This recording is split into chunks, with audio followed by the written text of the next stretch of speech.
আপনি কি মনে করেন ব্যাংকের লকারে সোনা রাখা মানেই 100% গ্যারান্টি?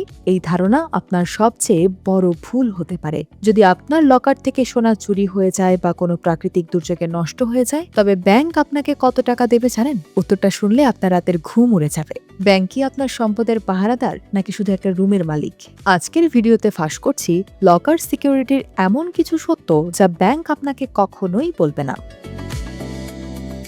আমরা যখন ব্যাংকে লকার ভাড়া নেই, তখন আমাদের মনে একটা স্বস্তি কাজ করে যে যাই হোক চোর অন্তত এখানে পৌঁছাতে পারবে না। কিন্তু আইনের ভাষায় ব্যাংক আপনার এবং তাদের সম্পর্কের নাম দিয়েছে লেসর অ্যান্ড লেসি, অর্থাৎ ভাড়াটিয়া এবং বাড়িওয়ালা।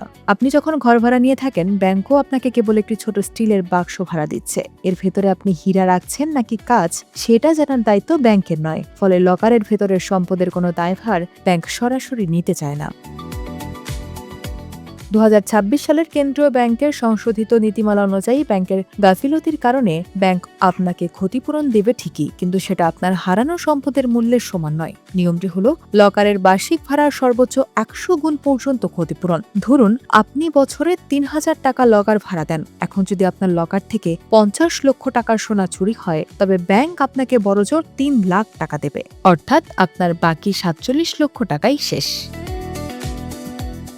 সবচেয়ে ভয়ঙ্কর দিক হল অ্যাক্ট অফ গড বা প্রাকৃতিক দুর্যোগ। 2026 সালের নিয়ম অনুযায়ী যদি ভূমিকম্প, বন্যা, সাইক্লোন বা এমন কোনো ঘটনায় ব্যাংকের ভল্ট ক্ষতিগ্রস্ত হয়, তবে ব্যাংক আপনাকে 1 পয়সাও দিতে বাধ্য নয়। ব্যাংক পরিষ্কারভাবে চুক্তিতে উল্লেখ করে যে প্রকৃতির উপর তাদের হাত নেই, তাই তারা ক্ষতিপূরণও দেবে না। এমনকি যদি লকারে আর্দ্রতা বা স্যাঁতসেঁতে পরিবেশের কারণে আপনার মূল্যবান দলিল বা সোনার গয়নায় দাগ পড়ে, সেটার দায়ও সম্পূর্ণ আপনার।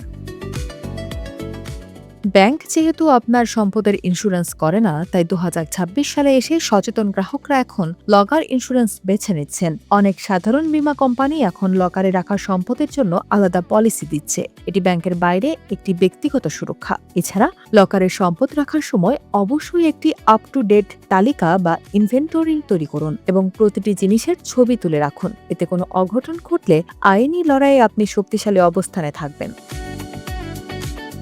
অনেকেই লকার নিয়ে বছরের পর বছর আর ব্যাংকে যান না। 2026 সালের কঠোর নিয়ম হলো, যদি কোনো গ্রাহক টানা 1 থেকে 2 বছর লকার অপারেট না করেন, তবে ব্যাংক ধরে নেবে আপনি লকারটি আর ব্যবহার করছেন না বা গ্রাহক নিখোঁজ। সেক্ষেত্রে ব্যাংক যথাযথ নোটিশ দিয়ে আপনার লকার ভেঙে ফেলার বা মালামাল জব্দ করার অধিকার রাখে। তাই অন্তত বছরে 3 থেকে 4 বার লকার চেক করা এবং সাইন ইন রেজিস্টারে সই করা বাধ্যতামূলক। বর্তমান সময়ে প্রযুক্তির সঙ্গে সঙ্গে সোনা রাখার ধারণাতেও পরিবর্তন এসেছে। অনেকেই এখন আর হাতে সোনা না রেখে ডিজিটাল গোল্ড বা গোল্ড মিউচুয়াল ফান্ডে বিনিয়োগ করছেন। এতে মেকিং চার্জের ভয় নেই লকার ভাড়ার খরচ বা চুরির দুশ্চিন্তা। যদি আপনার উদ্দেশ্য শুধু বিনিয়োগ হয়, তবে লকারের চেয়ে ডিজিটাল গোল্ড অনেক বেশি নিরাপদ এবং লাভজনক বিকল্প হতে পারে। পরিশেষে ব্যাংক লকার অবশ্যই আপনার বাসার আলমারির চেয়ে কয়েক গুণ বেশি নিরাপদ, কিন্তু এটি ঝুঁকিহীন নয়। লকার ব্যবহার করার আগে চুক্তিনামাটি ভালো করে পড়ুন এবং মনে রাখবেন, আপনার সম্পদ রক্ষার চূড়ান্ত দায়িত্ব আপনার নিজের। ভিডিওটি গুরুত্বপূর্ণ মনে হলে প্রিয়জনদের সাথে শেয়ার করুন এবং এই বিষয়ে আপনার কোনো তিক্ত বা ভালো অভিজ্ঞতা থাকলে কমেন্টে আমাদের জানান।